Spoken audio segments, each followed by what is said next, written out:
when I moved back to Byron, dude, my mission was just to like do some soul searching. I'm like, I don't know what I want to do. At the time, I was kind of burnt out of sports, dude. Like I was just like, You want to hand me one of those before? I wasn't. I'll take the other one. Thanks, dog. Sorry, we're getting a beer intermission here. I guess I wasn't necessarily burnt out. I just was looking at it and I'm like, is sports going to be the only thing that defines Reid my whole life? Well, that's because you've been doing it That's forever. it. Yeah. I'm like, that's all I've ever done. That's what my degree's in. That's what I did in college. You know, am I going to just be a coach? Is that going to be it? Is it just all going to be sports my whole life?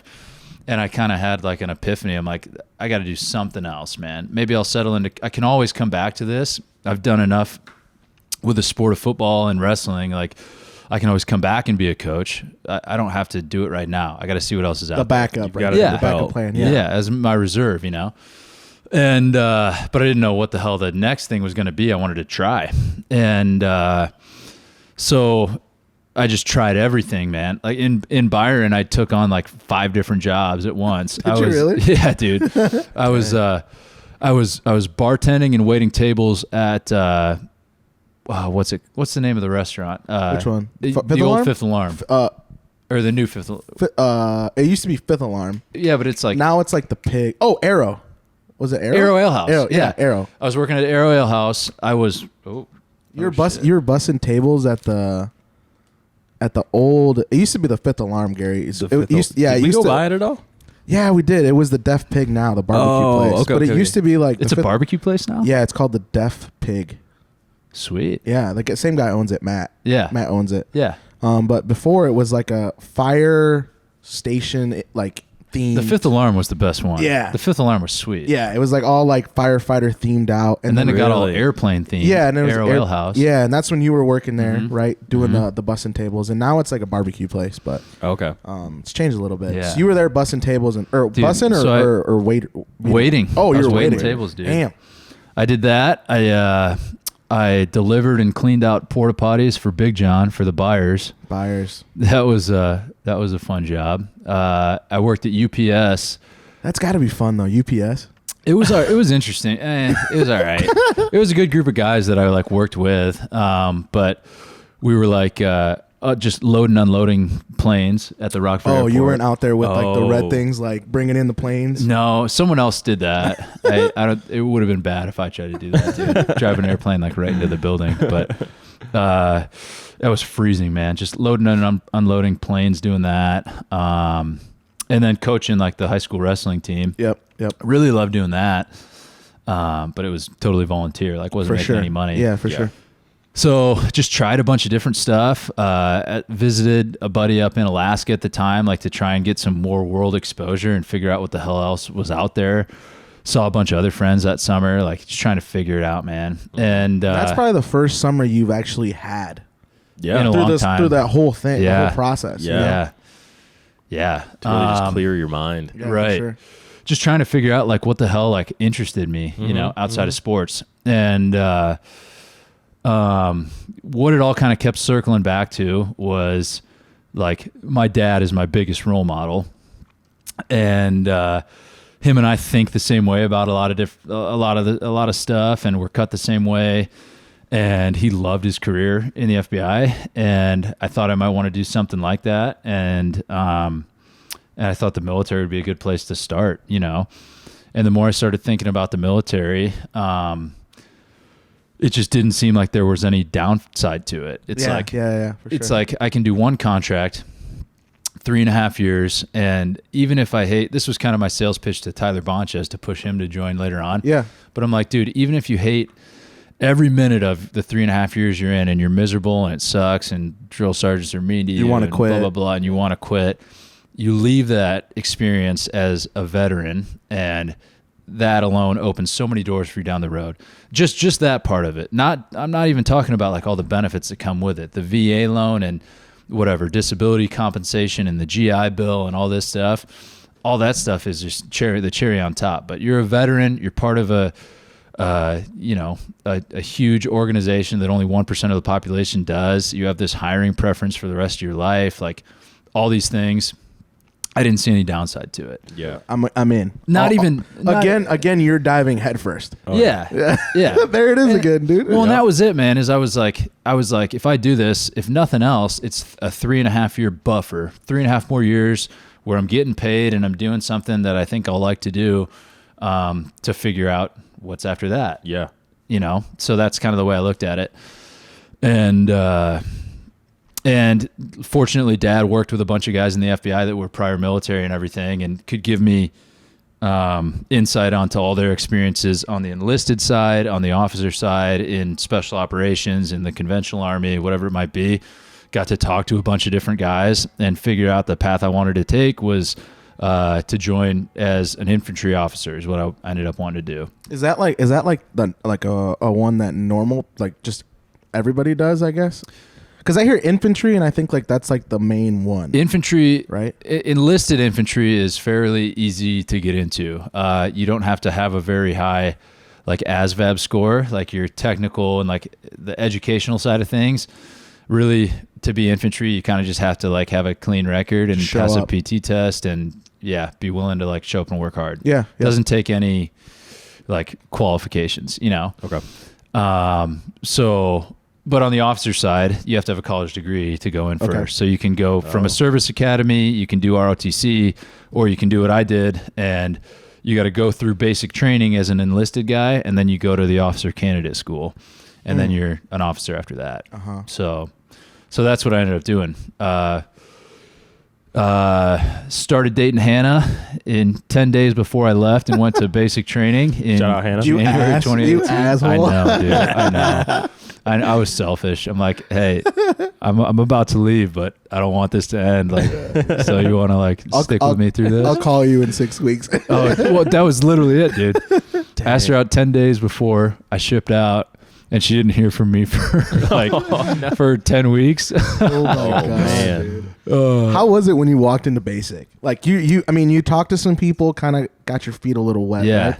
But you weren't in it until you went there. Until you went to basic. I didn't know anything about the military, man. Yeah. I thought I did, but I didn't. I didn't know anything about like who I was supposed to salute, like how to march. You're walking in, getting shots. Yeah, it like was immune shots. Oh yeah, before basic training is like they call it reception, where they really, they give you all your immunizations, they give you your uniforms, they give you all your equipment you might need, blah blah blah, and then you go to basic training. But it was. So I think having played like high level college sports, I was a lot more prepared for it than most people going into it. Because the whole time you have drill sergeants like screaming at you, just trying to psych you out as part of the initiation, you know? Yeah. But I was totally callous to like getting screamed at and getting told I'm, worthless. Yeah. I was used to that. I'm like, okay, just more of the same, whatever. Like what's next?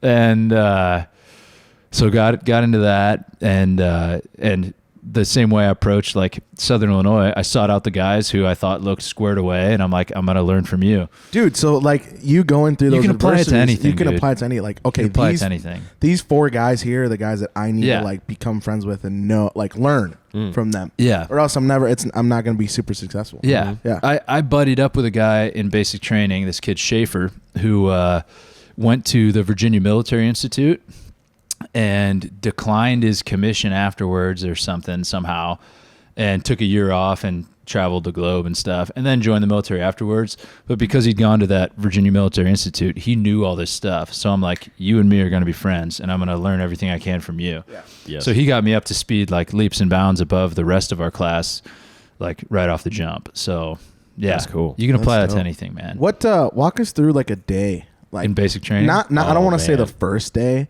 but I want to say like halfway through basic training where you got your feet under you. You kind of know what's going on. You're Walk us through that. Like what time you waking up? Basic training was fun. You're up at like was fun? Usually people say they hate it, man. Well, dude, so have you ever heard the term type 2 fun? No, never heard of that. I think it's like a fairly, in the right communities, it's a fairly common term. It's type 2 fun is when you experience the like joy and pleasure from an event after the fact. Yeah. Not during, but after. After, You look back on it and you're like, I'm glad I did that. Yeah, For sure. That's for type sure. 2 fun. All right. So like a marathon is like miserable during, but afterwards you're like, man, I'm glad I did that. Yeah, you That's feel type better 2 about fun. it. Yeah. Okay. Yeah. Yeah. And that's how I look at like most of the military. It was looking back on it, like I look back on it fondly. During, it's not the most fun, but looking back on it, you remember all the good times, you know, Yeah. and you kind of just Camaraderie block out the bad times. For So, sure. That's dope. So you're waking up at early. Yeah, early I don't know, 5:30, something like that. Get dressed, go down. Are there other people making sure you're making your bed? Oh yeah, you got to make your bed, like hospital corners on your bed and everything. There's bed checks like every day, making sure. Does Hannah do that? Now? Yeah. Like, No. does she she check you and be like, yo, No, tighten dude. this corner up over Dude, there. I'm soft now, man. Hannah's the one keeping the house clean now. Dude. I kept some things with me from the military, but making the bed is not one of them. Dude. She gets on my ass for that. But So you're doing the hospital corners. Oh, hospital yeah. corners. Yeah. After that, everything had to be immaculate all the time. Like you couldn't have any wrinkles in your bedspread. Your locker had to be like totally organized. All your stuff had to be folded a certain way. Everything had to be all the time, 24/7. You couldn't have anything out of place. So, Wow. You're in uniform all day, every day. oh yeah, it's everything you think. It's everything you hear about and you think it's going to be. It was pretty intense. Yeah, start of your day with like hour and a half, 2 hours of PT. Go get breakfast. And then all day you're training on some different like basic military task, whether land nav or I don't know, basic marksmanship, stuff like that. All day you're doing these tasks. You break for lunch in between real quick, then you're back at it, and you're going till like 6 p.m. Damn. Eat dinner. After dinner, you're doing like more like studying or Some more kind homework? of training. Some homework. You might have time to write a letter or something, and then you're in bed, and then it starts all over. Out in the training grounds, they got porta potties, or you taking a dump in the woods? Depends where you're training at. Dude. I need to know this, man. Depends where you're saying. training at. If you're out on the range or something, there's usually porta potties. If you're out in the woods doing land nav or something, it's like, all right, grab your shovel and like go dig a hole. Use your Go sock. dig a I don't hole. know. Use your sock or a leaf or something. Or like a napkin from your MRE, something like that. Yeah, dude. It gets rough. It gets rough. Wow. But after a while, you just get used to it. Oh, 'Cause that's dude, just That's normal life by that time. Yeah. You'd have to. Yeah, you got to get used to it. I mean, you got no choice. You got once you're past the Yeah. culture shock of it at first, you know. Yeah. For sure. Explain to me the head shaving. Is that like you have to do that? Or? Yeah. Oh, yeah. Oh. Everybody was buzz cut. There was no, in basic training at least. Later on, you just have to have like a tight haircut. It can be whatever, a fade or whatever. But in basic training, it was just buzz cut everybody. I think it was just part, Keep everybody equal. yeah, Pretty much. just to so no one stood out, you know. I think that was the biggest part of it. Yeah. Damn. What? Do you have any funny stories from basic training? Oh man, Yeah, I mean, I know. I don't want to put you on the spot. You can think about it while we're talking if you want me to go back to it. there's so many funny stories, man. All along the way, all along the way, man. There's so many funny stories. God, I can't. Yeah, well, we can let's come revert. back We'll to come it. back to that. I was going to mention, There's I'm some reading good this ones, book though. right now by David Goggins. I think I've talked to you about it. Is it Yeah. never finished or is it Can't Hurt Me? Can't Hurt Me. Yeah, I read that. Is that a pretty good? I'm like halfway through it. It's great. and I'm reading the this is second good. one. Right I can't now. stop It's good. reading it. It's really good. He talks a lot about how I might say it wrong, the drill sergeants, like the Yeah. teachers or whatever, Yeah. they just keep trying to just like break you or give you the easy way out to see if you will take yeah. it or not. Oh yeah. And so I didn't know if that would spark some funny stories, but the stuff he's saying, these guys would yell at you and like, it's all right. Like if you're hurt, it's okay. Like just go put your helmet Yeah. over there. Like you're fine. Yeah. Don't worry about It's it. a And tactic. yeah, it's a tactic to 100%. see if you'll break or not. And that's, whew. Was there ever a time in your head, Reid, that you wanted to square up with the drill sergeant? Yeah, dude, I got singled out a lot because I was much bigger than You were everyone the else. athlete. Yeah. They knew you were the They found athlete. out very early on. One of my drill sergeants, Drill Sergeant Edgman, grew up in Iowa, and they found out I was an Iowa guy. I played there and stuff, and that just put a target on my back. Dude. Oh, no. Oh yeah, it was. And they would just try. I mean, they would just. It's part of. There really is something to be gained from it, like from them just like trying to rip into you all the time. Like it makes you a little bit more Get a callus. emotionally resilient, you know. Mhm, mhm. And so there is something to be gained by it. But it was. I think what's funny is right before my basic training class, the Army put down this rule. They couldn't. They started to get a little more woke, and they started to. They couldn't say like derogatory terms. Yeah, yeah. They couldn't say like they couldn't call you. Yeah, They couldn't call you like like a. I don't know if I should. No, you're good. I'm using them in context. Yeah, you're good. You're good. You're explaining it. So they used to call you all those things in basic training, and in my class, they put out some new doctrine where they couldn't use those words anymore because they were racist, sexist, homophobic, whatever. Not a chance they upheld it. So no, they did. Oh, they did. But it was so funny. So they couldn't cuss at you, and they couldn't use like hateful words.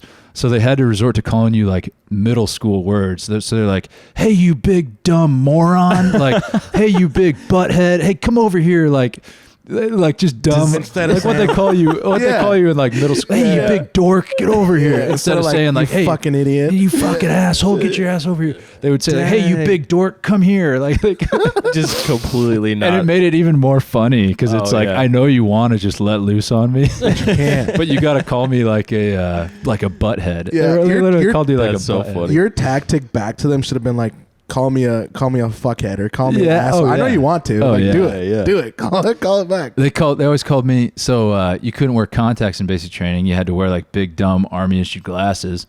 So they called me like big ugly nerd. They're like, "Hey, you big ugly nerd, get over here." That was my thing. You're like, sorry. Or they called me a nerd of unusual size. Hey, 4 eyes. That's funny. Hey, 4 eyes. What are you doing? Why couldn't you wear contacts? What's that about? The dust Just because stuff, maybe. I guess like going in the field, like staying overnight out in the woods, like you couldn't change your contacts and stuff, so they just had everybody in glasses. Damn, dude. Yeah. Hey, 4 eyes. That's so funny. Oh yeah, gold. dude, good times. That is so funny. But yeah, that book is really good. I Great don't know book. if anybody has read it out there, but I would definitely recommend that. I'm excited. I didn't know there was a second one, but now I'm excited there's a second one to go on to. This is the same guy that had like no knees, right? Yeah, his knees were screwed up, like his dad beat him. I mean, just had nowhere to go and like prospered through it all. I do feel like and we'll still keep on this topic of the military stuff. I do feel like the military does give people the chance, like that guy, right, who has nobody to support him. Yeah. As much as they like what you said, it's a psychological thing. They break you down, right? Mm-hmm. Once they do that, they build you back up, right? I'm assuming That's the idea. That's the idea, right? You're a new person. Yeah. And like they give you kind of someone to lean on, hopefully, right? Yeah. Throughout the whole training process and all that kind of stuff. Yeah. What up, Suze? No, you're good. But yeah, it's just they give you somebody to kind of lean on a little bit, which is dope, dude. Because like that guy's story sounds terrible. Oh my god. Good leaders and good role models are not hard to find in the military, man. Like, and a lot of them started out in a very relatable place for so many of the guys that come in. A lot of people are in the military because they don't have many other options, right? Yeah, That's just a fact. Yeah. And so people who end up excelling in the military, like you get to be like a high level, enlisted, say you're a staff sergeant or sergeant first class, then you can go right back and teach these like 18, 19-year-old guys who maybe didn't have a parent or a father figure or a role model growing up. They're in the military for the first time in their life. They have some structure, some organization, They're a and part of some role something. models. Yeah. And they can learn from these people who walked the same path they did, who didn't have many other opportunities and made something of themselves and have a good career now. Yeah. So I think it is and always has been and always will be like a great place for people to really like develop and like turn boys into men, man. That's frankly. dope, dude. Facts. You did And girls into women. Stronger women. Yeah. Right? Stronger women. Oh, yeah. For sure. Did you Women in the military are tough. Bro, dude. I know. Because it's still a male dominated field. Like, for sure. Call it what it is and equality and all that stuff, but it's still a male dominated field. So the women that I worked with in the military are a cut above because they know they have to it's be. not enough to just meet the male standard. I got to go above and beyond. So like some girls in Ranger school that I was with, they're like, well, I know I can't lift as much or like walk as far, or carry as much as like the men. So I need to be super hot shit at all these other little things. Like, And yeah, dude. And They find their niche. Yes. They find their niche and like, I'm honing work in with on some this. total studs, dude. How, at what point, so you go through basic training, right? Where was basic training at again? Fort Benning, Georgia. Oh, wait, they do a lot of stuff over there, a lot of federal stuff too, right? Yeah. Because I think Laura's dad was in Georgia for the Secret Service Academy at some point, somewhere in Georgia. Anyway, so you're down in Georgia, right? You go through that first process. At what leads you to go to Ranger School? Because I know that's a huge part of the most recent stuff that you've done. Yeah. Ranger School is it's not, no one will tell you it's a requirement, but it's pretty much, if you want to excel as an infantry officer in your career path, you have to go to Ranger School. It's known as the premier leadership school in the military. The best like small unit tactics school in the military is kind of how a lot of people regard it as. And to be a leader of infantrymen, they expect you to be an expert in all those things too. Yeah, for sure. Okay. So it's like, no one's saying you have to go, but your career kind of stalls out unless you go. Okay. Yeah. Okay. So you need to. So finished basic, went to officer candidate school. That was 12 weeks. Got through officer candidate school. Got my first choice job in one of my top choice duty stations. So that's when I found out I was going to be an infantry officer, and I was going to go to Fort Campbell in Kentucky. After OCS, I went to, it's called IBULLOC, Infantry Basic Officer Leadership Course, where you learn how to be an infantry officer. That's 5 months long. That was all at Fort Benning. Got through BULLOC. And right after BULLOC is when I went to Ranger School. And Ranger School is 62 days if you go straight through, and only something like 10% of people go straight through, like in one shot. Most people end up with what's called recycling. Ranger School's 3 phases, and if you recycle, it's just starting that phase over, really. So you don't go back all the way. You don't go back to the beginning. You just unless you recycle enough times to get dropped, and then you have to start the course over. Oh, wow. Okay. So it's a gauntlet, man. Yeah, you can get recycled for a couple of different reasons, but mostly it's just basically to pass each phase, you have to pass a graded patrol. So it'll be some mission you have to do, like an ambush or something like that. And you're in a leadership position on that mission. So you're either like the squad leader or a team leader or a platoon leader, something like that. And if the mission's successful, then you get a go and you move to the next phase. And if it's not, and it doesn't even have to be like your fault. If you're the squad leader and someone in your squad is asleep and a drill sergeant and a ranger instructor catches them, you could fail your go and you have to recycle. So it's super. Dang. That's why it's so like team oriented, because it's not just, you could be a total hotshot and somebody else could. You have to look after more than just yourself. Everybody has to be doing the right thing to get your go. Damn, dude. Yeah. So in my mind, I'm not sure why I'm thinking that like Ranger, like an Army Ranger is kind of like a special ops, special forces, maybe. Yeah, it'd be special operations. It wouldn't be special forces. Okay. But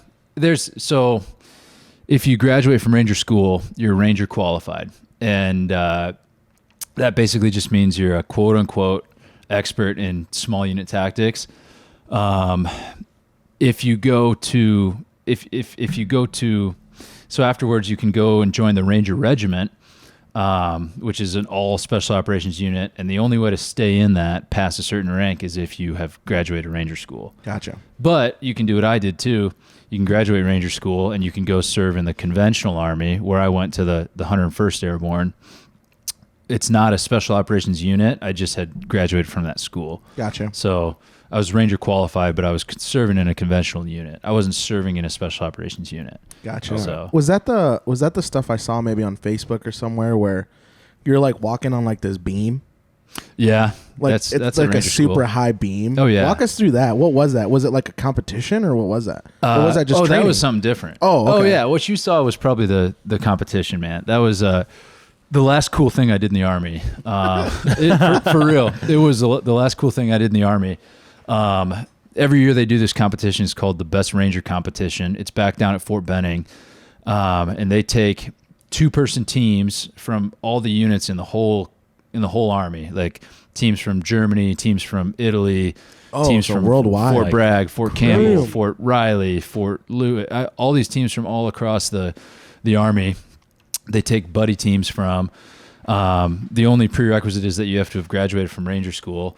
But then they take all these teams. The year I did it, there was 51 teams, and they put you through 3 days of events ranging from like physical events to like marksmanship to like really technical events like disassembling and assembling radios and making radio transmissions and shooting like 6 different types of weapon systems, 50 cals and M4s and M240 Bravos, all this stuff. And through the whole weekend, you really don't sleep and you barely eat, and it's kind of like you're back in Ranger School conditions, and you're covering like 65, 70 miles like on the ground over from Friday morning to Sunday afternoon. Holy shit. So you're constantly moving and you're constantly under stress, and you're doing like these 30 different events, like swimming across a pond, obstacle courses, shooting, blowing stuff up, you name it. So it's pretty intense. And that was the last cool thing I did. I made one of the 101st teams, and we sent 4 teams to this competition. And the year that I did it, 3 out of the top 4 placed in the top 16. Wow! And we took 8th, so it was pretty awesome, man. My partner was an absolute stud. Did you know your partner before that? Yeah, just in the train up for it. We had okay. trained together for it for like 3 or 4 months, and but it's like kind of a blind competition too. So you don't know, you have an idea of like what you might do, but you don't know the order or what's going to happen when, or like what the exact standards might be. So it's a lot of figuring stuff out on the fly, and but it was awesome, man. One of the coolest things I did. Like, that's dope, dude. Was there ever a point while you were going through this competition you're like, this really sucks today? Oh yeah, 100%. What did you do? Is there anything in your mind that like The whole sticks time. out? The whole time. It's I'm super grateful that it's a partner competition, man, because there were times throughout the weekend where both he and I were like ready to quit, but the other guy, I think why we did so well as a team is we were very opposite in a lot of ways. He was like 5'8", 140 pounds, little guy, small guy, little guy. So he was way better at some of the endurance stuff. I was better at some of like the strength stuff and some of the obstacle courses and things like that. Like we both had our strengths and weaknesses, and we just ended up fitting together perfectly, man, and like complementing each other really well. That's awesome. And yeah, there were some dark times though, dude. I just picture myself if I was in that scenario, like sitting up against a tree. And I'm just like, dude, this sucks so bad. Call the Uber. Call the Uber. I'm trying to go home. Yeah. Dude, I'll give you a couple moments that stand out. The first one was the first night they do an unknown distance ruck. So they just say, go, we'll tell you when it ends. Like, what's a ruck? You're just running, right? You're running with a 60-pound pack on, and you don't know when it's going to end. It could be 6 miles, or it could be like 16 miles. You don't know. So it could last. It could be over in an hour. It could be over in 5 hours. Did they tell you where to go, or like they just like run north? Yeah, there's going to be markers like along a road. It was on a road, but it's unknown distance. So you just go and you're just battling your brain the whole time. You're like, I don't know when this is going to end. It's just suffering, and you don't know when it's going to end. How about the blisters, dude? A lot of blisters. Brutal. Oh yeah. Throughout the whole, like from basic all the way through. You learn in the military how to like take care of your feet. If you don't, you're just going to be miserable the whole time, because the whole time you're usually not dry, and you're wearing uncomfortable boots. Oh yeah. And so you learn how to take care of your feet and everything. But that unknown distance ruck, it ended up being 19 miles. It took us like, I don't know, 5 hours. So we didn't know when it was going to end. And the whole time we were just like making small talk to try and get through it. Are you actually running the 19 miles? We ended up, we ran like the first 4 or 5 maybe. And then at that point, it's after dark and the sun's set, and it's just a total mind fuck. But just gotta get there. A bunch of people like in the back, like, or not a bunch of people, animals. Yeah. In the background. Yeah. And, but But yeah, so we ended up like alternating where we'd run for a minute, walk for a minute, run for a minute, walk for a minute, and we finally got to the end of it, and we're like, and we ended up came in like 4th. So Wow. So, but it's a cutthroat competition because they cut the field in half every night. So at the night of day 1, they cut it from 51 teams to like 25 teams. Yep. And then at the night of day 2, they cut it from 25 to 16. So you have to stay in that top. Yeah. So you got to stay. Oh. You can't take a day off. Oh.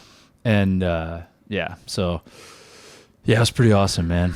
Pretty Wow. awesome. But That's wild, Gary. That is pretty crazy. Wow, Gary. Can you like, so say your guy's falling behind, you have to pump him up to stay with you. Yeah. You can't just you like gotta drag go him, ahead. man. yeah, I can't. Drag Like, him. the time doesn't stop until we're both across the finish So you're line. neck and neck the whole time. I mean, come Yeah. on, man, let's go. Okay. You got to drag it. Wow. Would you, sorry, Gary, I forgot to move the mouse. No, you're all Would good. you do it again? Absolutely. The whole military process? 100%. Completely. 110%. 100%. That's yeah, cool. 1,000,000%. The saying goes, like, it's a common saying, is like, the best thing I ever did was join the military, and the second best thing I ever did was get out. Because yeah, like we were talking about earlier, all the benefits that came from it, and more than like the benefits on paper, it's all the intangible things, man. Like the discipline that I got from my time in the military and time management, and just learning how to respect people up and down, the rank structure, and just the confidence that came from joining the military. All those intangible things you can't put a price on it, man. But Yeah. that's all the stuff that has really carried me from then on, Yeah. And I feel like it humbles you too. Because you guys are all 100%. equal. So if you have a bit of cockiness, that probably gets blown away. Yes. And you're just this humble person Yes. after that. And there's always somebody way more badass than you in Yeah. the military. Yeah. That's crazy. Has it ever crossed your mind, now that you said that you would do it over again, has it ever crossed your mind to be like, let me try a stint at Buds. Let me go try this Buds. Not at Buds, dude. I don't think I'd join another branch, but I do Are you think- allowed to? Yeah. You are allowed Yeah. to, right? Yeah. Okay. Yeah, dude, I think about it sometimes, but I just the way that my life is now, like, we got a pretty good thing going in Colorado. Oh, and, yeah, and for I sure. and the fact that Hannah dealt with everything that she did with me doing the military thing, and she came along for the ride. She moved with me when I moved to Fort Campbell after Fort Benning. So she lived with me for a few months, and then I deployed, and I was gone for 3 months. Yeah. And then she came back, and then I'm in the field like every other week. And so I don't think it'd be fair to her if I were to continue to try and do like some of that kind of crazy stuff. Yeah, for sure. So now I get my I scratch that itch like in other ways now. It doesn't have to be in a military capacity, but now I do like ultra races and stuff like that in Colorado. Yeah. So, and that's kind of what scratches that itch for me now. So now, While still having a family life. oh, you know? for sure. Now you're completely out of the military. Mhm. It was a 3-year stint, right? 3 years and 25 weeks. Yeah. 5 weeks, whatever the math is. I don't know how many months that is. Terrible at math, but 3 years and something months. Yeah. Completely done. Like, I did some research, I think, right? And you're now diving into, like, is it jiu-jitsu? Yeah, dude. So I was doing jiu-jitsu for a while. Did you and, start in the military? Yeah. Okay. Yeah. That's where I'm going. Yeah. I love jiu-jitsu, man. I Yeah. love it. It's like wrestling, but it's a lot more of a thinking man's game. It's a lot, not slower necessarily, but it's a lot more like deliberate.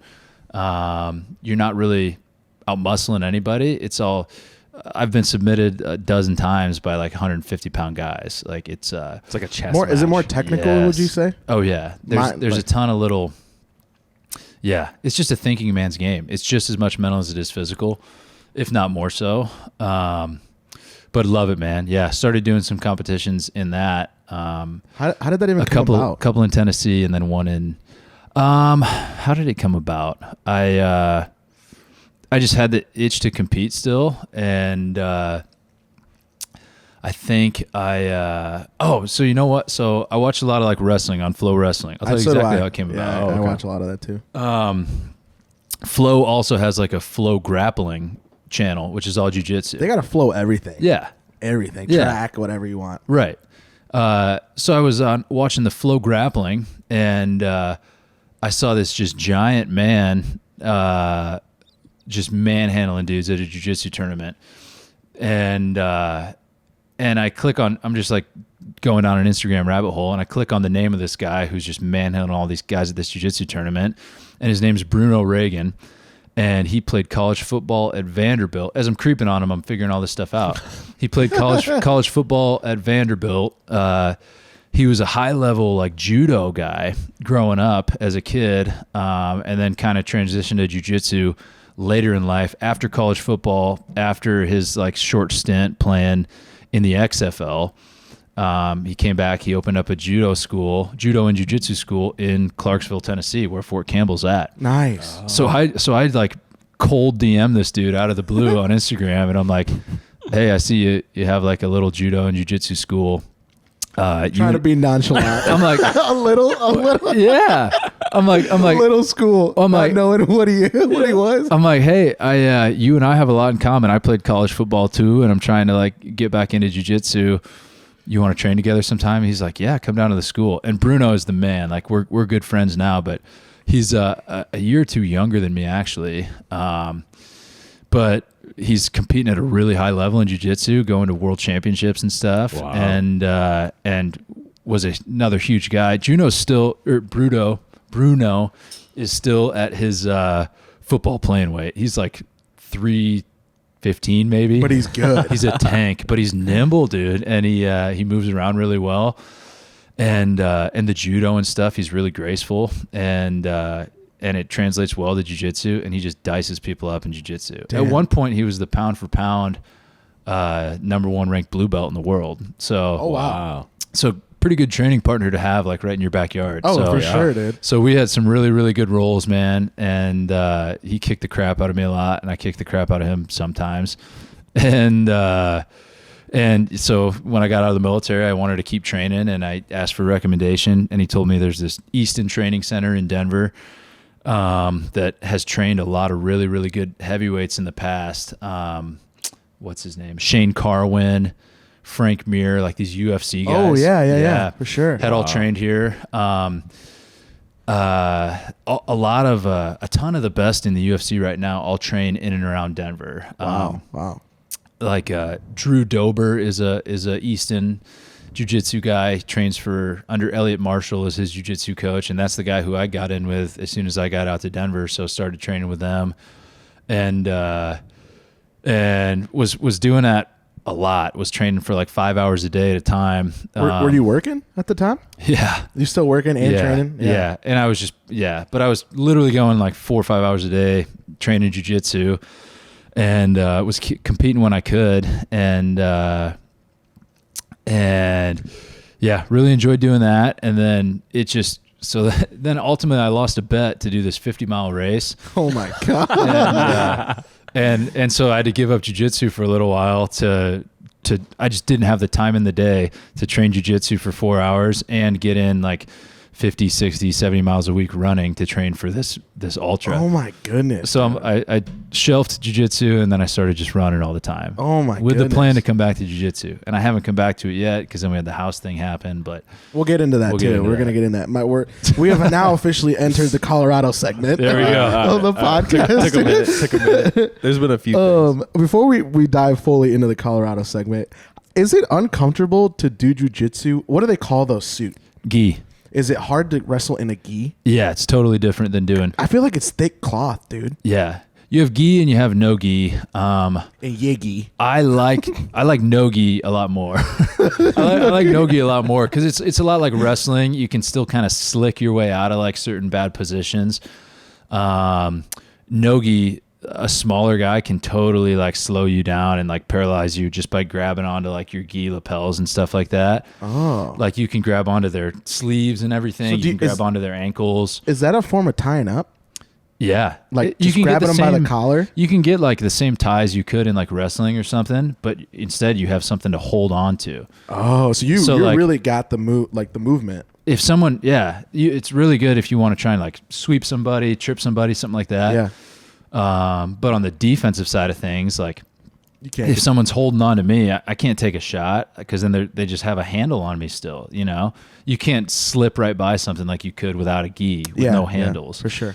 So it's really different. It's like two different styles of the same sport. Yeah, but that's crazy. They're both really fun. What do you wear when it's no gi? Is it just like shorts? Shorts and just like a t-shirt or Okay, compression top or shirtless. Got it. Whatever. Some people might think they're just butt naked, no gi, but I don't know. We'll see. But that's crazy, bro. Another thing before we go into the Colorado segment, can you walk us through quick if you know it, the color of the belts? Yeah. Because you said the guy in Tennessee was a blue belt. Yep. And I've always thought like the black belt was like the Chung Lee, the big thing. Black's as high as it goes in jiu-jitsu. You start out as a white belt. Different schools have different trains of thought on like giving guys certain stripes at each belt to kind of promote that way. Some people just go like one belt color to the next, but like you could get 1 or 2 stripes or 3 stripes at white belt before you go to blue belt. Gotcha. But in general, it goes white, blue, purple, brown, black. So the white is like you're starting. Yeah. And then what was next? The blue belt? Blue, yeah. Blue is like you're moderate, pretty much, kind of. Yeah. Yeah. You know what you're doing. Yeah. You can compete. Purple, brown, black is you're all really pretty good at that level. Purple, brown, black they're all pretty damn good. There's not a lot of difference. Is there money in this stuff? There is starting to be. There's starting to be. I almost feel like it used to be just like you need to have this jiu-jitsu foundation to be able to go into the UFC to make your money. Right. You're doing that. Someone's sponsoring you to just be in this gym all day. Now, man, jiu-jitsu now it has its own like leg to stand on. It really does. It's like a whole nother form of exercise. Well, remember when we talked about was it the dude who plays Lawless or plays the actor in Lawless? Yeah, Tom Hardy. Dude. Tom Hardy is like kicking ass in the scene. There's a lot of celebrities that are getting. Mario Lopez has won a couple of tournaments. What the fuck? Yeah, it's like a discipline and an exercise form that you just can't get anywhere else. Yeah, dude. Yeah. So there's money in it now. There is now. Yeah, it's just in recent years with like flow grappling and these big tournament circuits. Yeah, you can like the top guy in the sport is this guy Gordon Ryan. You'll have to look him up later, but he's unbelievable. Beats everybody, and he makes a couple $1 million a year. Like, oh my god! So the top guys are getting paid like well. Yeah, you know, and they're able to train pro all athletes. day. Money back. Yeah, able to train all day. You know? And there's opportunities now for it to be a full-time thing if you're good enough. It doesn't have to be like what you're doing outside of your job if you're good enough. I see. But it's still competitive. I have a question, and maybe it's not because it's not jiu-jitsu. Is there a yellow belt? In judo, there is. Okay. Yeah. Is there one like in like karate and stuff? Probably. Dude, I don't really know. I think I have a yellow belt in karate. No way. There's one hanging in my room. I took classes for a while because one of my buddies gave me like a gift card for his birthday when I was in middle school or something. Hell yeah. I think I have a yellow belt. You got to bring that through, bro. It's hanging in my like childhood room back in Clear Lake. You got to bring that too. You got to bring gold. that. Hey, he doesn't leave until the end of this week, dude. You got to go get that. Let's go, baby. Let's square up. Let's square up. That's so funny, dude. Oh, that is. Dude, so after doing the whole army thing, how do we end up in Colorado? Besides, like, you know, your buddy that told you to go train in, like, while you were in Colorado, but how do you end up in Colorado? I think that it was just the first time where I had the opportunity, first time in a long time I had the choice of where I wanted to go. At this point, you have a significant other, too. Yeah. You know? Yeah. Hannah grew up taking a bunch of family vacations and stuff to Colorado. It's just awesome, dude. It's like Colorado's a cool place. It's like what we talked about. Like we knew the Midwest was always going to be there for us, and we knew what the Midwest was all about. Like good people, you know. Mm-hmm. Neither of us had ever really lived out west at all. And yeah, it's just a cool place, man. Just a lot going on year round, always something to do. Like we were talking about, like if you like getting outdoors and staying active, like I do, you can do that 365 days a year. Yeah. And Denver is like, you kind of get the best of both worlds. You have all that outdoor recreation opportunity, but you're also in like an up and coming city and kind of a tech hub and things like that. There's a lot of job opportunities and so we're like, let's do it for a couple of years. Like neither of us, she's got some cousins and uncles and stuff out there, but neither of us had a bunch of family there. And we were just like, we just we us. know we can always come back to the Midwest. That's so cool. Oh, let's for go. sure. Let's go do That's our so own thing cool. for a few years. Have you noticed the altitude? Like, Yes.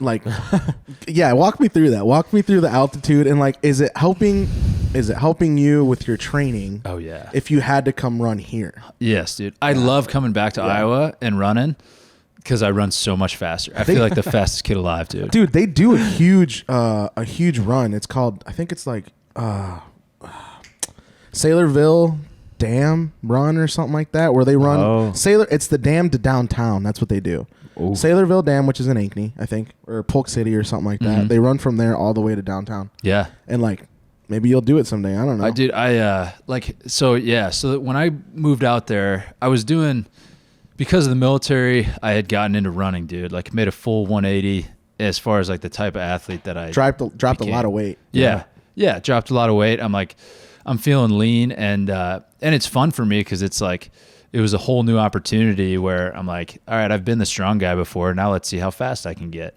And so I was running a lot, had done a marathon when I was in Tennessee, got out to Colorado, and I'm like, man, I'm looking forward to like training at altitude to see just what more we can do. Yeah, what happens, yeah.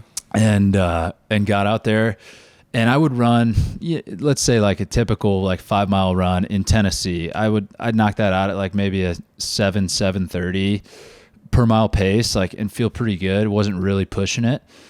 And I came out here and I couldn't run under like 9-minute miles because of the elevation in Colorado. Oh yeah. Yeah. So I went to Colorado and I'm trying to run and I couldn't get under 9 minutes. And you're I'm like just you're dying. like, I didn't get slow overnight. What's going I'm on? like, I'm still in shape, right? Like, yeah. So, but over time, like, then I started running 8:45s and then 8:30s and then 8:15s, and now I'm kind of back to baseline. But it's huge, man. But so then when I come from Colorado and I come back to Iowa, I'm the fastest kid alive. Yeah. I Superman. out there I'll do like a 5 mile run at like an 8-minute mile, and that's like, I'm not balls to the wall, but I'm like pushing it a little bit. And then I come here and I can do like 6:15 5 mile. Damn, It's like, dude, it's a big difference. it's crazy, man. So It's now knowing just that, booking it. now knowing that, right? Never get and tired. if you ever decide to go be like a coach again, like a strength conditioning coach or Yeah. something, you got to send all your athletes to Colorado. There's a reason the Olympic Training Center's in Colorado Springs. Yes. It's 'cause got to be. You train at elevation, then you get that incredible like lung capacity, more red blood cells, and then you go and compete anywhere else in the world, and you Wow. don't get tired as fast. What are you going to say, Gary? That's what I was going to ask. I was like, what does the elevation actually do for you? There's a I reason didn't the quite best understand. MMA fighters in the world all train there. Like, It's more Olympians. more blood cells, more red blood cells. I think that's like the biology behind it. It creates more red blood cells or something that carry more oxygen to your muscles, so your muscles don't fatigue as quickly. Damn. Oh, Dude. okay. I just knew it was So- always like hard to breathe if I go just- skiing or something. I just knew that if you drink like a shot of tequila or something, You on a get drunk plane, you way get drunk faster. That's all I knew. You get way worse hangovers. Really? Oh yeah. Really? Dude, I remember when Hannah and I took a trip out there to look for houses and stuff. We didn't even party. We went out to dinner and we both had like 2 glasses of red wine. And the next day I'm like, do you have a terrible headache? Because I have a terrible fucking headache, dude. And it's just the elevation, man. Yeah, I don't know. You get drunk a little faster. You get worse hangovers, but it's harder to breathe. Even going up and down stairs and stuff. But you get used to it eventually. Eventually you get used to it. Yeah. I think that's a good segue for the whole house thing that recently happened. Yeah. So you go out there, you're house hunting. This is right? a story, dude. I You've do. never This seen doesn't even- I think I showed you a picture of it. This is a maybe good not. one. I don't think so. Oh, maybe not. Yeah. You're out there, you're house hunting, right? You Yeah. eventually find a house, right? Mhm. You guys settle in, Mm-hmm. and then some dude runs into the side of the house. Yeah, dude. What? Yeah. With a car? Talk us through this. A Yeah, truck, dude. A So- pickup truck. Yeah. So 2021 was an awesome year, man. Got out of the military. Hannah and I both got good jobs. Used the VA loan, bought a house like for no money down. It just incredible. Like we got engaged. Life is good, dude. We're cruising. On a Congrats, by the way. high pedestal. Yeah, congrats. Yeah, thank you. Congrats for the engagement. Thank you. That's dope, Yeah, dude. yeah. And getting married in October. But Let's go. but yeah, so we're cruising, man. Life is good. We spent that whole first winter like skiing with all our friends, like just incredible. I crack up at the picture you have or the video you have on your Instagram. Did I show you this video? Oh, dude. There's this video here. I'll pull it up while I'm talking about it. There's this video in like a, you know how you can post multiple pictures in a post? Yeah, like a there's one where carousel. it's like a picture that Reid posted, and I think it might just be Hannah or something. Yeah. And then you scroll over to the next one, and it's Reid soaring off of a jump and completely does not land it. He's like flying. Let me see if I can find it, dude. That's funny. Are you a skier or snowboarder? Skier. Okay. Yeah. Shoot. Let me deal. see where this is at, dude. I love skiing a lot, but It's incredible. I've just recently, well, maybe not recently, but the last probably 3-4 years, gotten into snowboarding. And I don't know why I really like snowboarding. I don't know if it's like just the flow of the way you go down a hill or what, but man, I really like that. I want to try it at some point, but I'm a good skier, but I'm not a great skier yet, and I want to keep skiing until I like master it. Yeah, and then I'll switch. try snowboarding. Yeah, for sure. The one piece of advice I would say for snowboarding is you can't let the board, and this is kind of with skiing too, you can't let the board stay flat. You always have to like be on an edge when you start to snowboard. That took me a whole probably year to figure out. You got to be at like the front side of that. Yeah, you have to Yeah. be leaning on one edge or the other, otherwise it'll catch and just flip you right over. Dang, dude, I can't find this picture. I literally just saw it, dude. I started laughing. Oh, here we go. All right. Oh, right. Oh, dang. Covered it. Just Sailing.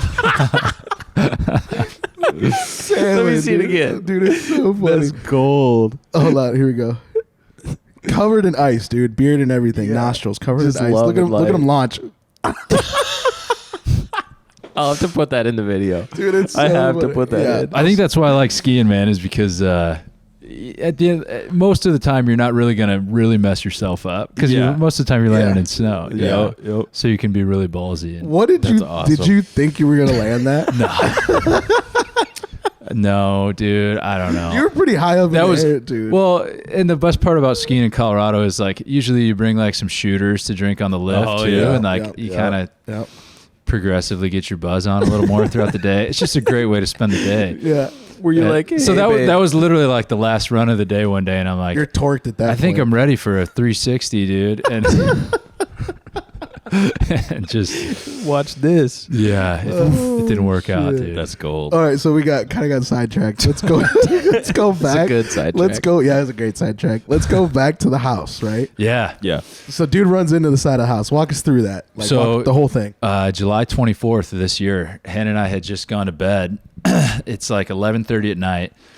I'm sound asleep. Hannah was still up watching some TikToks, and all of a sudden, there's a giant crash, and the whole house is shaking. There's glass falling on us in bed. I'm like coming out of sleep. I'm like, what the hell is going on? And the whole house is shaking. I'm like, neither of us knew what the hell was going on. But Hannah was like awake. I was still like waking up from sleep.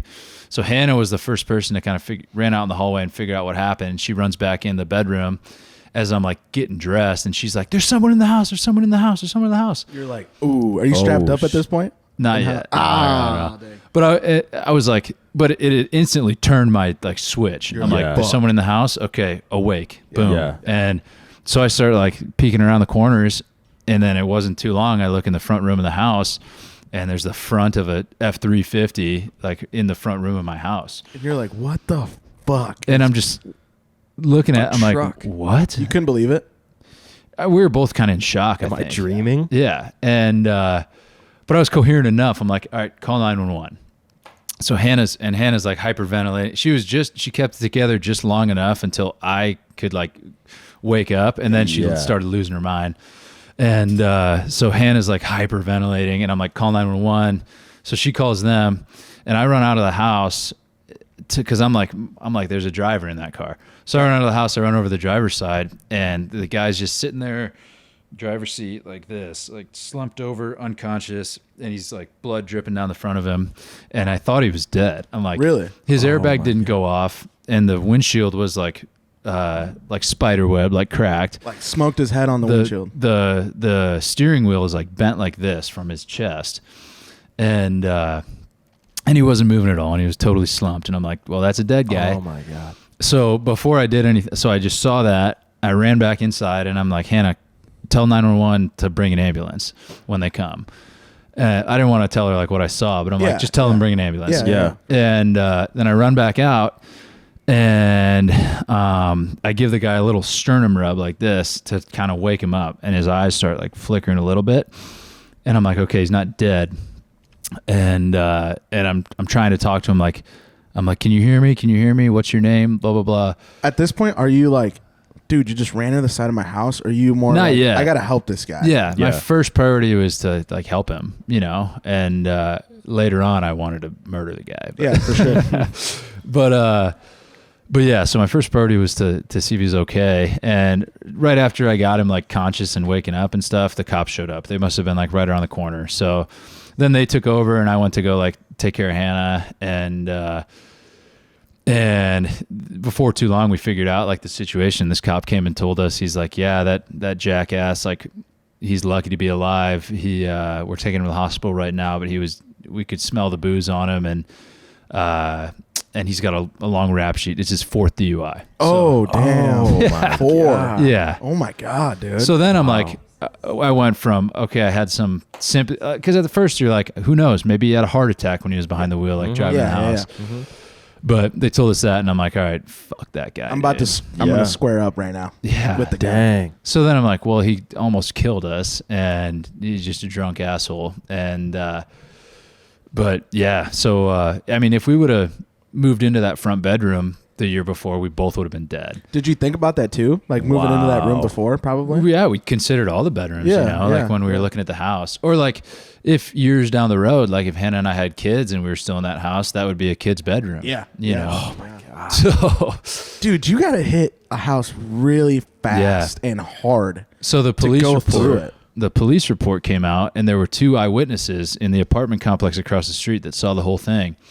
Where we live is right on the end of like a T intersection. So there's a stop sign, and you can go left, you can go right, you can't go straight. And this guy was going right down the straight road and just blew through the stop sign right into our house. Oh my God. And the witnesses said he was going at least 60. Oh my God, dude. And after he hit the house, they said it looked like he kept his foot on the accelerator. That's why it wasn't just one big crash. It was like a shaking of the house for like 10, 15 seconds. Foundation and everything. I thought it was like an earthquake at first because he was still accelerating in the house. He hit it so hard, the whole north wall of our house moved a yard off the foundation. Wow. There was a whole yard of the north wall of our house sticking out the south side of the house, or the east side of the house, that he pushed off the foundation because he was going so freaking hard and fast. And he's still trying to go through the house. Yeah. Like he's just sitting there like, yeah. Or passed out. Passed out. Yeah. So damn, dude. So like, did you guys have to rebuild the whole place? Yeah. Or was it, like complete tear down? The first couple days afterwards, so that night after we got done talking to the cops and the firefighters and everything, they said it wasn't safe to move back in that night. So we went and stayed at a La Quinta Inn, sorted everything out the next day with like our insurance and the cops and everybody. And it ended up being like the first couple days, they weren't sure if they were going to condemn the house and just tear it down and write us a check for a new house, or if it was even going to be repairable. So we had to get like structural engineers in there to like check the house out. See if the foundation was still good and everything. And it ended up being all the way until the last thing wasn't done in the house until like the first week of December. Dude, so you guys were without a house for a while. Yeah, we lived in Airbnbs from July to December. Who covers that at that point? Is it just all the homeowners insurance? Okay, that's thank good. God. Yeah. Thank God for USA, man. Wow. Yeah, we lived in 4 different places, like from July to then in October, pretty much that night, like standing on the sidewalk, Hannah and I decided we weren't going to move back into this place. Like if it happened once, it's got bad juju. Yeah, man. We're like looking back on it. It's like, this is so obvious. It's right on the end of this intersection. Like, and there's nothing. There's 2 big trees in the front yard. No guardrail or anything. Yeah. So we were like, Hannah was like, I don't feel safe here anymore. This isn't my home anymore. I'm like, okay, I get it. And yes, ma'am. So, but at the time, roger that. Roger that. But at the time, we had been Airbnb in our basement in that house, and luckily we had shut it down like a month before all this happened. We didn't have any guests down there at that time.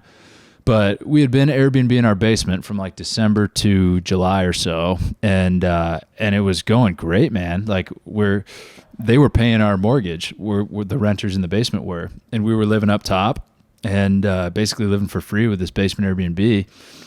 And so in the first couple weeks after it happened, we came up with a plan. Like once it gets fixed up, and all the repairs got covered by homeowners insurance too, That's and everything. dope. So once it got fixed up, we were going to list the whole house on Airbnb. We were obviously going to make it safe for whoever was coming next. We paid extra to get these big giant boulders dropped out in front, so nothing can get anywhere close to the house now. But it got fully fixed up, and we left a bunch of our furniture there, and we put some more money into the backyard to turf it and finish a patio and make it really nice. And we listed it on Airbnb like the first week of December. And Hannah and I moved into an apartment in Golden. So it's great. One way it sucked because your house got ran into, and on the other side, dude, it's a business now, like a full blown business. Yeah. This month we've had 5 bookings, and those 5 bookings cover the cost of the mortgage and part of the rent. So now we're living for even cheaper in an apartment, and we have an investment property that's another source of income for us. Dude, that's so dope. In one way, it was kind of supposed to happen. Blessing in disguise, you could say. Yeah. You've had a lot of those, dude. Yeah, man. Yeah. Just I don't know. Surround yourself with the right people, man. Take some calculated risks, and it's working out. Mine? Yeah, or I don't know. Who's in front of the garage? What? Is it Jesse. me? Yeah, they're right I there think by it's the me. Ultra. Back right there. My keys. Nope. Back farther, sorry. By the Yeti. This one? Yes. Okay. Are you gonna move it? When you start it, just like turn the key and let it sit for like 10 seconds, and then start it because it's probably really cold out there. Okay, yeah, I got you. Don't run into the house. Yeah, he already had somebody run into his house. So don't run into the house. You should start a business. Yeah, we're trying to make it Airbnb. You just got to make it look like an accident. Yeah. That's funny. Yeah, dude. Yeah, that's how it goes, man. Yeah. Just lead you where you need to be. Yeah, man. So now you're living in an apartment. You're settled in. Yeah.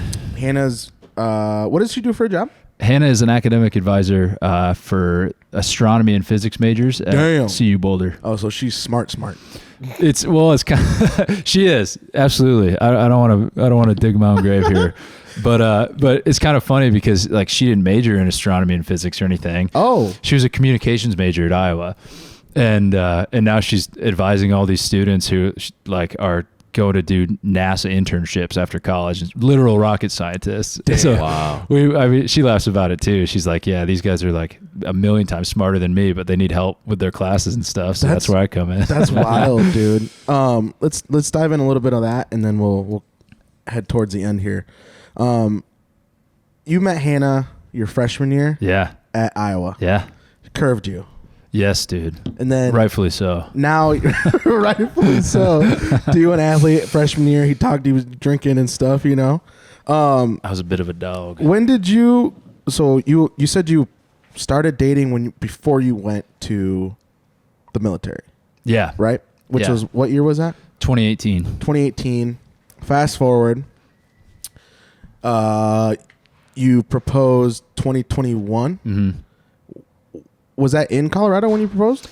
Yeah, we had the day after we got engaged, our offer got accepted on our house. So I kind of disguised that whole trip out there as like a house hunting trip. We knew we wanted to move out there then, so we looked at houses all week. We went to a Rockies game. We went to a concert at Red Rocks, and then I said like, hey. Surprise, we're going to spend 2 more days out here. We're going to go to Estes Park, Colorado, a place that she'd vacation a lot as a kid growing up and stuff. And the first place I met her whole extended family. Yeah, for sure. But I disguised it. I'm like, this is just a congratulatory trip because you just got your master's in education. So I'm like, I just wanted to treat you to a little extra bonus vacation. She wasn't like, oh, he's gonna do it. I don't think she says she wasn't, dude. I don't think she. You played it off pretty well. Yeah, it was a whole operation, dude. So sure. my dad helped a lot with this, and my mom. It was because we had her parents came out, my parents came out, a bunch of her friends came out, and I proposed to her at the top of a mountain, like up a gondola ride at the top of this mountain. Yeah. And then everybody was waiting down at the bottom, but it was all a surprise. How did you like? Were you dressed nice?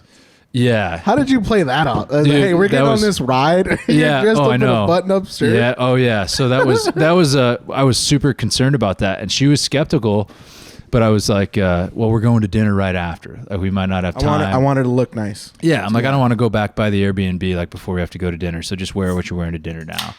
So I got that. I thought about.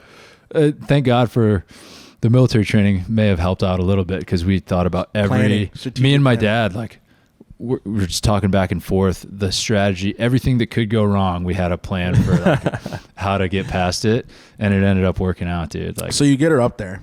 Yeah. Are you just looking off the mountain like, oh yeah, that's a nice view, and then boom? Dude, my parents got out the day before. They rode the gondola ride the day before. They went up, they scouted out all these different scenic spots that I could operation. I'm telling you, dude. I'm telling you. They had the gondola like conductor in on it who was like it closed at 5 and we were gonna go at like 4. And so if the line was too long, he was going to find an excuse to get us to the front of the line so we could still get it in that day. Like, we had everything planned out. And so I knew the spot. My parents had sent me pictures the day before. Like, this would probably be the best spot to do it for, like, pictures in the background. Because I found a photographer, too, who was going to stay up there and, like, hide in the trees and take pictures of it, like, while we were doing it. So this chick was, like, she did a great job. She was, like, totally blended in, and I had a hand signal with her, like when I was gonna like do this, and then you're setting the bar so high right now. Oh yeah. So I'm like when I do this, that's when I'm gonna reach in like the camera bag and pull the ring out. And so she saw the signal, and I heard the camera start clicking, and I'm like, all right, ring out, like here we go. And did you black out? Oh yeah, out. we both did, dude. It was I had like a pre-rehearsed thing I was gonna tell her, like some corny lines I was gonna say, you know, and I got like halfway through it, we both blacked out. Hannah's like, it's funny now. Hannah's like, I'm glad that we did that you just got a photographer and you didn't have anyone like film it, because Hannah was just cussing like crazy. Holy fucking shit, I can't believe this. And then I pull the ring out. She's like, oh my god, what the hell?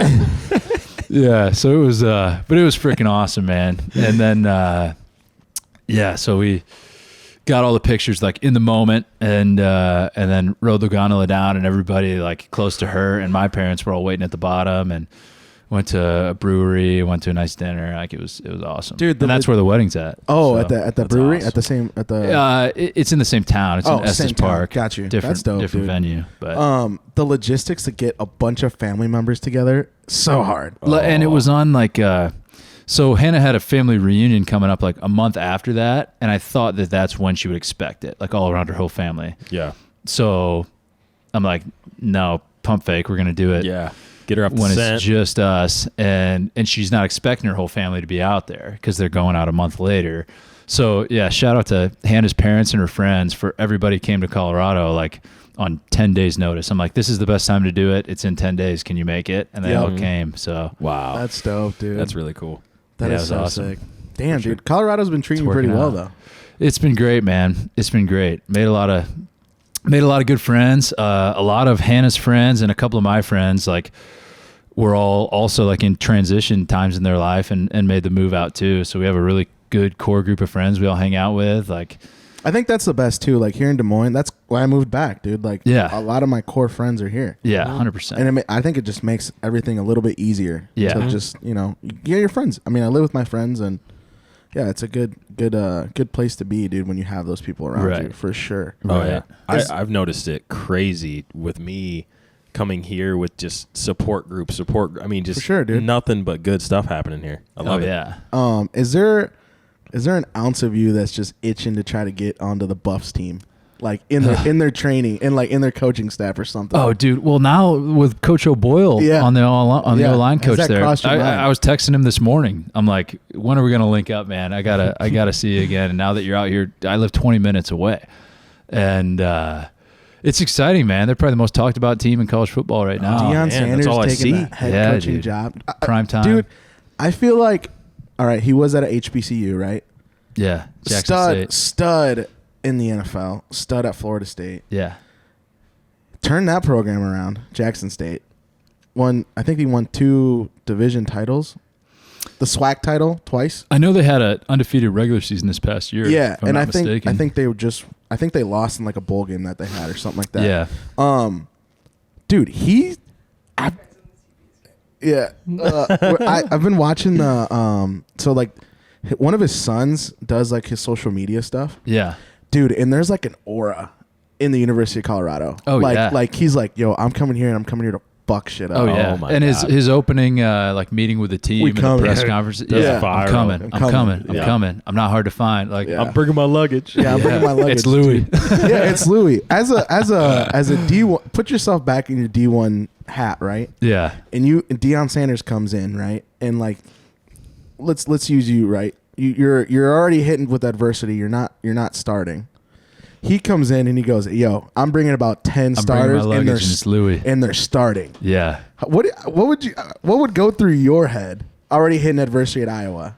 Put yourself in the Colorado guys' shoes. Do you enter the transfer portal right away? I don't know, man. I'd kind of want to stick around to see how it played out. But I think I would too, just to be a part of the team. Yeah. Even if you don't start. Yeah. Because I feel like they might be a contender in the next like 3 years. I think it makes a lot of sense for Deion, man. Like, as a college football coach, you want to get to the playoff, right? And I think CU is the best path to the playoff because the Pac-12, UCLA and USC, probably two of the tougher teams in the Pac-12 are both going to the Big Ten. Yep. So then you really only have to worry about like Washington and Oregon and Utah, and and it's not like the Big Ten where you have Michigan, Ohio State, Penn State, Wisconsin, and Iowa. In some years, it's like less obstacles in the way to get Easier there in the path. Pac-12 Yeah. with CU. Yeah. And if you make it with Colorado, all those other big time schools that do have coaching changes, Yeah. it opens up the door for you. Be like, dude, The staff that he brought in, dude, it's unbelievable. Yeah. Former NFL guys and guys who've had a lot of success. I read somewhere too that he actually brought in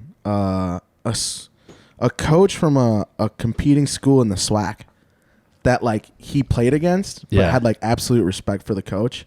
He's like, dude, I know you're not gonna be the head coach at Colorado, but like I'll offer you like another coaching position, like you can coach DBs or whatever. Yeah, brought the dude with him, dude. Like you don't Doesn't really see that. Just mixing it up. Yeah, dude. He's and his son, dude. Turning the His tables. QB. he's a dog. He's good. He's good. He's a dog. Yeah, dude. he's good. Everybody was giving him crap though because as soon as like the whole Colorado thing hit like social media, there was pictures of him wearing like Colorado stuff, Yeah. and they're like, "Dude, you still got 2 games to Yeah. play at Jackson Yeah. State. Like, Yeah. you relax. You're not even Yeah. there yet, you know." Yeah. And they just got, was it I think it was the number 1 or number 2 overall pick in the class that year. Was he a receiver? He plays both ways. You're thinking of Travis Hunter? Yeah, dude. Yeah. He officially committed to Yeah, he's Colorado. a beast. They're gonna be good, dude. They're going to be good. They are gonna be good. And I hope that you go to some games because I'm planning on it, dude. you might get some, Yes. dude. You might get some on the field passes. I'm going to be or hitting up something. a Boyle like, hey, man, come on. Like, Yes. You remember me, dude? oh, yeah. You know? Yeah, dude. That's exciting, dude. I would. Love It is to. exciting. I would love to go see some shit like that, dude. That'd That's be cool. so You got dope. an Airbnb to stay at, dude. If you're Oh coming yeah, out. yeah. For you Hey. guys that are listening out there, we'll put the Plug. we'll plug them in, dude. Throw We the can- link up, Yeah, baby. we could throw the Yes. link up. Sleeps Yeah. 12. Yeah, Totally damn, safe. 12? Yeah. Dang, you take a whole family. Sleeps 12. How Got a turf backyard. Got a natural gas fire pit. Got a pool table, air hockey table, ping pong table. It's a good spot. Located in Come where? through Arvada, Colorado. So Okay. it's 15 minutes from Red Rocks, 15 minutes from Denver, like an hour to the closest ski mountain. How far is that Dope. from your Denver from your aunt? Oh, that's probably like 3. Oh, Yeah, all right, so. to all right. Eagle. Yeah. Yeah. Yeah, out there. On We'll find a I-70. trip, dude. We'll find something. Well, for sure. Well, We'll go there. my cousin Josh, he lives in Colorado Springs, which is like what, an hour and a half? Yeah, hour and a half. We could stay at the at place. most. We could stay at the place one night and then shoot up to Colorado Springs or whatever. Let's do it. Yeah, dude. We'll get I'm a in. squad out there. I love Run up all Colorado, the- dude. Do it. I love Colorado. Do it. dude, I always so told myself dope. I was going to move there after college, but it didn't happen. Damn. Yeah, and then now we're here. Yeah. We're in Now we're just Des slumming it. Nothing wrong with Des Moines. No, dude, I love Des Moines. It's probably one of the best places I've ever lived. Jesse Yeah. talks about Des Moines more than anybody Bro, I I just know. love He this place, dude. Loves this place. I don't know why I love it so much. I think it's because like I really had to like get it out of the mud on my own over here, dude. Yeah. You know, like I'm not at home, so Yeah. like I got to figure it out I can't just call my dad and be like, hey man, you want to meet me and wherever, I got a flat tire. Yeah. No, Yeah. you got to figure it out. Right. No, You know call what me. I'm saying? Right. Yeah, now I call Garrett. I'm just kidding. Actually, I did call you I was that gonna one say day. you That's did right. friends call me are a few for, man. times. Yeah, but That's what friends are for. yeah, dude. Moving forward, dude. Like, what's next for Reid? Like right now, you're in the medical sale business. Yeah. Let's talk a little bit about that because It's not a long-term thing for me. no, I'll tell you that much No. right now. Like, If but my what- boss ever listened to this podcast, he knows it too. I'll put it on my Instagram. He follows me on Instagram. He knows it's a transient job. It's a good job, and I'm very grateful for this job right out of the military. It pays well. It's flexible. I had the flexibility to get settled in and like focus on other things in my life, and got a great boss. I love the guy that I work for. I love the guys that I work with. It's just a really not a career. Not Nah. a career. Yeah. Is it salary or hourly? salary. Oh, because I heard a lot of those are like commission based. Yeah, ours be is nervous a with little the little commission. bit commission based too, but it's a pretty good base salary to start. How'd you end up in the sales? Just leaving the military, there was a What up, Kings? Gangs. That's like a that's my buddy who owns the place. oh We yeah, nice house, Hey, Mary Chrysler. dude. Nice house, dude. Very nice house. This place is awesome. Yeah, we're just Not bad. No, yeah, dude, we're just recording, you know. Yes, sir. But You're on next. Just you're chat. on, you're on next. You're on the yeah. You're on the deck. docket. You're on deck. That's funny. What were we saying? How to get that job. Oh, yeah. Leaving the military, there's all these different like headhunter recruiting firms that partner up with like corporate America companies to hire junior military officers because Oh, gotcha. they know even though we don't have the work experience, we have like the intangible things. We know how to lead a team and stay organized and manage our time and Right. set goals and go get them and things like that. So found this job through like one of those recruiting firms. That's Okay. dope, dude. And then you just kind of hit the ground running, learning body parts, body functions. Yeah, or? pretty much like the whole like digestive tract, that So kind of thing. What are you selling? Like, We sell like enteral feeding devices, which is anytime somebody can't eat orally through their mouth, we sell like the tubes to feed them through their nose or through their stomach or through their jejunum, things like that. wow. Okay. So So- is that like is there a need? I guess like how big is the need? And the It's pretty demand? big, dude. I More, can imagine. more than you think. More than you think. There's a lot of thousands of different reasons like why people might not be able to eat through their mouth, like, or they might it might not even be like something with their mouth or with their skull, like they could get nauseous whenever they try to eat that way and just keep throwing it up. So you can Through the bypass that stomach. gag reflex and any of those issues, like just feeding through the stomach and stuff like that. Wow. Wow. So Damn, dude. yeah, it's stuff I never thought I'd have to learn about, but I did. No, One seriously more though, thing in dude. the belt, right? It's another thing, dude. Yes. Are you like going to hospitals Yeah. and like meeting with the doctors and being Yeah. like, you need to buy ours versus theirs? Yeah. Okay. Pretty much. Is there a big difference between both, like a competitor and yours? Like, I just think of Oh, a theirs tube. is way I think of better. a tube. Yeah, there we go. I'm sure. My I'm sure, guy. it is, I'm sure it is better, but I just think of a tube. Like, I don't know what the difference between a tube and another tube. Yeah. Most doctors can tell like the little intricate details in your product and stuff. Like some of our stuff is more like commodity based and like there's not much difference between other competitor products, and other stuff we have pretty significant like competitive advantages with. But it's not bad, dude. So I they call you up on a Tuesday, be like, "Yo, I need 150 of these sometimes to the hospital." Yeah, pretty much. Do you deliver them? Yeah. No, I won't deliver them. They'll place the order like Place to our order. to our But you- company you, in Ohio. You get whatever. Yeah, but I just kind of facilitate like Yeah, giving them what they need. That's dope, dude. But You got any future plans besides getting married? oh man, always future Is there, plans. I mean, dude. what's really burning in your brain that you might want to try to do here in the next year? I'm really pushing to get involved with like the School Minds wrestling team. Okay. We talked about that a little bit. Yeah.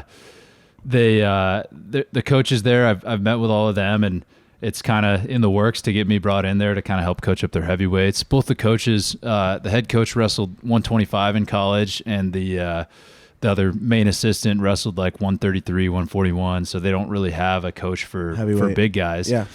And they know wrestling inside and out, but I think I have a pretty good grasp on like where you might shoot a low single. Here I'll show it the same thing, but as a snatch single. You know, yep, so yep. that was kind of my sales pitch to them, and they're biting on that now. So it's just all the paperwork you got to get through to get past all the NCAA rules and regulations to get onto a coaching staff. Dude, But, what are your thoughts on the whole NIL? NIL is insane. Because when you were there, none of that was happening. No. When I was there, like freaking like Johnny Manziel was getting in trouble for signing autographs. $30,000 worth of autographs. Yeah. And now it's like, go do your thing, man. Sign as many autographs as you want, get paid as much as you want. Like crazy.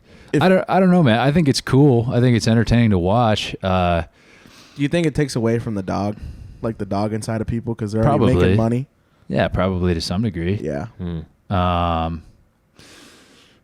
Yeah. I think my only opinion on it is, coming from having been an offensive lineman, I want there to be systems in place where like offensive linemen and like the lesser role players get compensated just as much. Not just as much, like not full socialist, but I mean, they deserve a slice of the pie too, you know. Yeah. And no one's partnering with like big offensive linemen unless you have something like unique that you bring to the table. Yeah. Everyone's going after like the star players, the guys scoring touchdowns and things like that. Oh, for sure, dude. That's a pretty good segment into talking about the linemen with that new Christmas special that's out for the Eagles. Have you seen this? That's incredible. I haven't seen that. That's incredible. It's so gold. I love it. Jordan Mailata is a unbelievable singer. He belts it. Unbelievable. Oh, they're singer. singing? Yeah. Bro. Oh. The Eagles O-line put out a Christmas album, and it's unreal. Gary, put your thing on here. I'm about to look it up. Dude, it's gold. So- What is it? Travis Kelce's brother? I can't remember his name. Jason Kelce. Jason. So I'll say this, right? I think Travis Kelce, being who he is, has also kind of vamped up his brother. Like, his brother on his own Was a dog. Yeah. at Cincinnati, and then going into the Eagles organization. Yeah. Like, really well-known guy, but I think now with Travis Kelce being who he is, it's just adding to the... Yeah. And seeing him, this dude's got a personality. Like, Yeah. he's not just a lineman, right? Oh, he's funny as What do I shit. type Exactly. in? Eagles Christmas song? Yeah, Just Christmas special or like something. Jordan Mailata Eagles singing. line. Yeah. God, There we he go. rips it, dude. Oh, they're like in a legit studio, dude. yeah, this is the mini it's like a doc. legit produced album. Oh, it's a mini doc? But you might be able to hear him a little bit if Let we me- skip through let me it. fast forward. You got to get to the part where White Christmas is the one that he's Kelsey's just like, ripping it low, up. low, low, low. And then the other guy did. White Christmas. You can play that reel. That This one? reel's pretty good. Yeah, that shows what it's all about. Oh yes, get this, dude. Just wait, it's gonna blow your mind.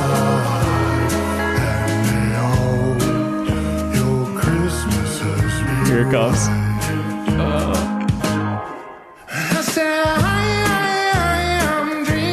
What?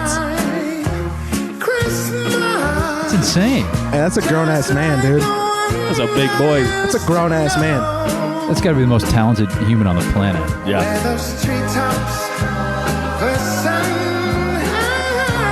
That's fucking wild, dude. That's an incredible voice. Is he Hawaiian? He's like Polynesian. I think he's from New Zealand. Okay, gotcha. Wow. Isn't that dope, though? Dude, that is dope. Yeah. He's freaking good, dude. That's Belt fucking it. wild.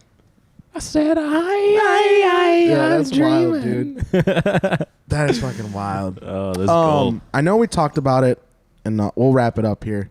I know we talked, but I really want to talk about this last thing. Well, I hope we can talk about it.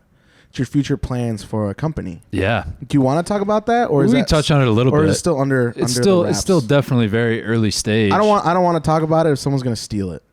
No. Okay. I'd let him try, man. Like we I don't know. Yeah. So my brother and I and a couple of friends, we came up with the idea a while back. We want to we're working on a company to be able to bring like premium athletic recovery equipment to make that available and affordable to like an everyday athlete, to a casual athlete, someone who does like 1 or 2 race events a year.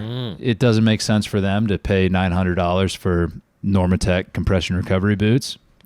But if they were to just rent it for like a week or 2 prior and a week after to help recover, you know, save money that way, still get the benefit when they need it. So Yeah. that's kind of the business model that we're working with, and that's what we're kind of trying to pursue. But that's cool. What made you decide to go that route? Like, was it just the lack of you being, obviously you being in D1 programs, D1, regular D1 and D1 AA? Was it you seeing the necessity of having so many people there and not having enough equipment, or like what kind of just led you that way? I think just I'm a naturally very entrepreneurial person, dude. Like if you ask my mom, like I was the kid who always was trying to like when we sold like football, those discount cards and stuff. Yeah. I like being the idea of starting a company and like branching out and being your own boss and making the rules. And having a good idea and building a team around you. And I don't know. So I think entrepreneurialism is something I've always wanted to do. It was just about finding the right like fit and something I wanted to pursue. For sure. And with this idea, it's helping other athletes, Pro athletes don't need it. They can go and buy all this stuff and money doesn't matter to them. But for athletes who are, like maybe a hobbyist. Yeah. The semi-casual, competitive enough where they want to take it seriously. They want to take their recovery seriously. But they don't have any like endorsement deals, sponsorships, anything like that. Getting free compression boots for them. I think there's a big untapped market there for those kind of people. Yeah. I'm really getting into this like whole ice bath thing that's happening right now. Dude, but we used to do that shit in high school and it sucked so bad, but it was totally worth it after. So good for you apparently. So worth it after. But I listen to Joe Rogan quite a bit and he talks about how it's very hard to get one of those tubs. I mean, you can put ice in a bathtub or whatever it is, but that's a lot of ice, and it's kind of a We've nuisance. talked about the tubs too. Like down the road, we want to be able to get those to people. They're so expensive right now. Aren't they like $4,000 or $5,000 for? Yeah, they can be, and it sucks too because it's an ice tub. Yeah. Damn. Well, okay. It basically looks like a giant like. If you say ice tub, yes, because when we were in high school, we used like a freaking garbage can. Yeah. A garbage can, or but like if you want to take it a step where it's almost like a deep it's like freeze. Insulated. It's like sitting in like a Yeti cooler. Yeah. Oh, really? Yeah. So it retains the cold. Yep. And it's always that perfect stabilization as there's maybe a thin layer of ice, but it's cold enough to where it's effective. Damn, dude. But you're not just getting in with like an ice chunk. I read some stuff on that too, where it's like not only is it good for your recovery, but I've read where like it's helping some people with like anxiety. Oh yeah. Like depression and like mental stuff. Yeah. Have you ever taken like a cold shower? Yeah. Dude. Yeah. It sparks this weirdness in your brain where you're just like I'm gonna go. And then you turn it off and you're like, all right, let's go. Yeah. You guys should listen to this guy Andrew Huberman has a podcast, the Huberman Lab podcast. It gets into he's a neuroscientist at Stanford, I think, and he gets into but he's like a big like fitness guy and wellness guy, and he gets into like the science behind like cold plunges and saunas and like damn, dude, it's interesting. He's been on JRE before. Oh really? Yeah. He's a pretty smart dude. Damn, dude. It's very sciencey, but it's really interesting totally stuff. Worth it. Yeah. Don't get bored listening to it or any of that stuff. Yeah. Heck yeah.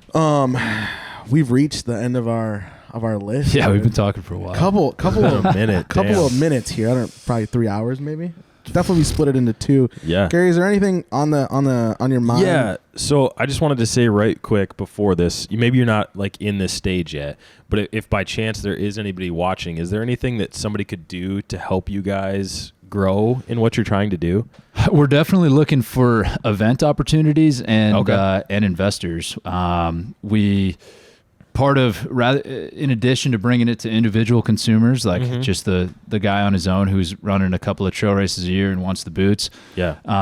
The other opportunity we want to pursue is like events where, like the CrossFit, shows, the CrossFit games or something like that. They have all these paid sponsors, but the lesser, the kind of second tier, like CrossFit circuits and race circuits and things like that, we'd love to be able to go and set up a recovery tent and have people come through. Okay. And, whether it's like $10 for 15 minutes in the compression booths or something like that, that's kind of another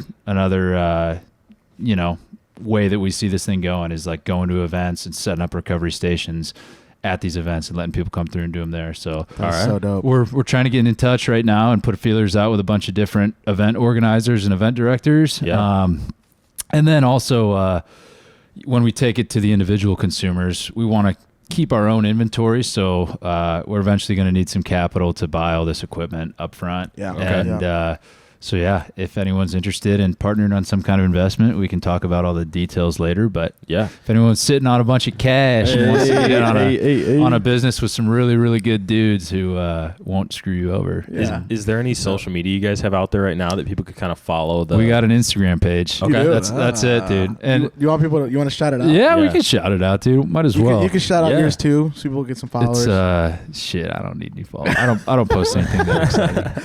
But yeah, they could see it from the ground up. You know, that's a lot. I Yeah. think a lot of people are interested in that kind of stuff to be a part of that group. Oh, that was dude. when it was in the 10s or the Yeah. 20s or the Oh, 100s or whatever. 100%, That's something dude. on the Instagram. I just posted like our first video actually, but Yeah. I want to like bring people along for the building a business journey Facts. as well as like I don't want to just start with like all the finished product like the end state stuff. Yeah. I want to show people like what we're doing along the way. Like, Yeah. hey, The today we growth. got Oh, yeah. this funding. Today Oh, yeah. we got these events on board. Garrett, Yeah. do you do any races in Colorado?